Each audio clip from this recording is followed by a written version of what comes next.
আমি জানি না সরকার কি বিধ্বস্ত না দুর্বল এই সমস্ত বাহিনীর কাছে। গত কয়েক মাস ধরে এই কথাটা বলেই আসছি। আমি জানি না বোধোদয় হচ্ছে কিনা। দেখেন, গুম যারা করে তারা তো অনেক সতর্কতার সাথে করে, তারা তাদের পরিচয় গোপন করে নির্জন জায়গা থেকে করে, এবং সেটা পুলিশ হতে পারে, সেটা ডিবি হতে পারে, সেটা র্যাব হতে পারে, সেটা অন্য কোনো বাহিনী হতে পারে, গোয়েন্দা সংস্থাও হতে পারে। পর্যবেক্ষণ একটা জিনিস খুব স্পষ্ট, যেহেতু এই বিষয়গুলো নিয়ে কাজ করি দীর্ঘদিন ধরে, পুরোধা ব্যক্তি কিনা জানি না, তবে কাজ করব। গুমের মতো একটা গুরুত্বপূর্ণ বিষয়, মানে একটা বড় ধরনের মানবতা বিরোধী অপরাধ, এবং খুব গুরুত্ব বহন করে এই ধরনের অপরাধ উন্মোচিত করার ক্ষেত্রে।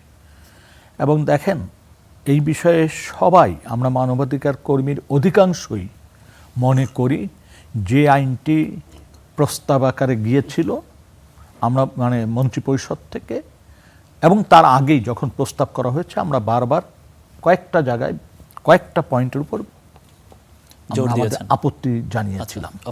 তার ভিতর সবচেয়ে বড় যে বিষয়টা ছিল সেটা হচ্ছে ধারা 14।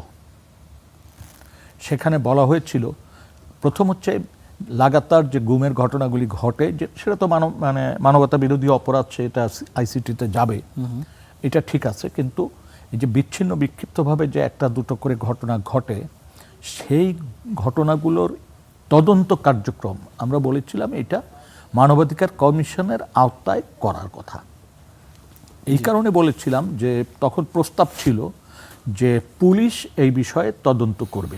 যদিও এখন পার্লামেন্টে যেটা উত্থাপন করা হয়েছে সেখানে মনে হয় আরেকটু সংশোধন হয়েছে, সেখানে পুলিশ না বলেছে যে বাহিনী ঘটনা ঘটাবে অন্য কোনো বাহিনী সেটা তদন্ত করবে অথবা সম্মিলিতভাবে তদন্ত করবে। আসলে ধরেন একটা গুমের ঘটনা আমরা যেটা অনুসন্ধান করেছি, আমাদের কাছে কি প্রথমে স্পষ্ট থাকে যে কোন বাহিনীটি এই ঘটনার সাথে যুক্ত? আমরা আন্দাজ নির্ভর কাজটা শুরু করি। তো কাজটা শুরু করতে যেয়ে, কারণ দেখেন, গুম যারা করে তারা তো অনেক সতর্কতার সাথে করে, তারা তাদের পরিচয় গোপন করে নির্জন জায়গা থেকে করে, এবং সেটা পুলিশ হতে পারে, সেটা ডিবি হতে পারে, সেটা র্যাব হতে পারে, সেটা অন্য কোনো বাহিনী হতে পারে, গোয়েন্দা সংস্থাও হতে পারে। আকিজ এসেনশিয়াল সরিষার তেল, স্বাদে ঘ্রাণে সেরা। মানুষ শুধু এইটুক বুঝে যে তাকে উঠিয়ে নেওয়া হয়েছে, এবং যারা নিয়েছে তারা খুব দক্ষ লোক, এবং তারা সন্দেহ করে আইন শৃঙ্খলা রক্ষাকারী বাহিনী। এখন এরকম একটি ক্ষেত্রে আপনি অন্য কোন বাহিনীর কাছে দিবেন? আপনি তো জানেনই না কোন বাহিনী অপহরণ করে তাকে উঠিয়ে নিল। প্রাথমিকভাবে তো সেটা জানা যায় না, একটা খোঁজ খবর নেওয়ার পর আস্তে আস্তে উন্মোচিত হয়। তো এইটা একটা বড় বাধা। আপনার অসুবিধাটা কি, যে মানবাধিকার কমিশনের অধীনে, কমিশনের অধীন বা সাথে যাই বলি, একটা সেল গঠন করেন না, যেই সেলে সাবেক পুলিশ কর্মকর্তা বা পুলিশের সদস্য বা অন্য কোনো বাহিনীর সদস্যকে যুক্ত করেন, কিন্তু আন্ডার দ্য কমিশন। তাহলে হবে কি, কমিশন এটা দেখভাল করতে পারবে, কমিশন এটা সুপারভাইজ করতে পারবে, কমিশন জবাবদিহিতার জায়গায় নিয়ে যেতে পারবে তার টিমকে। আপনি কোনোভাবে ওই জায়গাটা যেতে চাচ্ছেন না, আপনি ঘুরে ফিরে ওই আইনশৃঙ্খলা রক্ষাকারী বাহিনী।